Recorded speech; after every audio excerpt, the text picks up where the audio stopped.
to Tripura Info News Update. A tree plantation drive was organized by the 1st Battalion of TSR at Gokulnagar. The event witnessed active participation from officials, including Commandant Bhanupad Chakrabarti and other senior officers. The initiative aimed to promote environmental awareness and green practices among the force and the local community.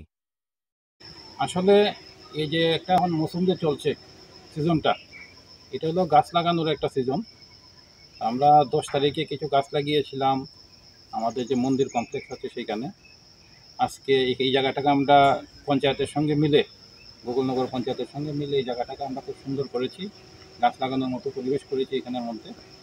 সেই উপলক্ষে আর বৃষ্টিও হচ্ছে regular, এখানে আজকে আমরা বিভিন্ন ধরনের গাছ লাগাচ্ছি ব্যাটালিয়নের তরফ থেকে। কতগুলা গাছ প্লান্টেশন? আজকে 150 গাছ লাগানো হয়েছে, আরও লাগানো হবে। এই প্রসেসটা চলছে আমাদের এখানে একটা অ্যাডভান্টেজ, যে গাছগুলি লাগানো হয় সেগুলিকে আমরা নার্সিংও করি।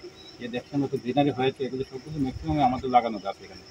এবং আজকে যেগুলি লাগিয়েছি আমরা ফলের গাছ, কিছু কিছু আমরা মানুষ খাবে, আর বাকিগুলো তো এখানে প্রচুর বানর আছে, বানরের ভোজনের ব্যবস্থা হবে এখানে। এটা ফার্স্ট ব্যাটালিয়নে হয়েছে? হ্যাঁ, first ব্যাটালিয়নে। Subscribe to Tripura Info and press the bell icon so that you never miss any latest updates and news on Tripura.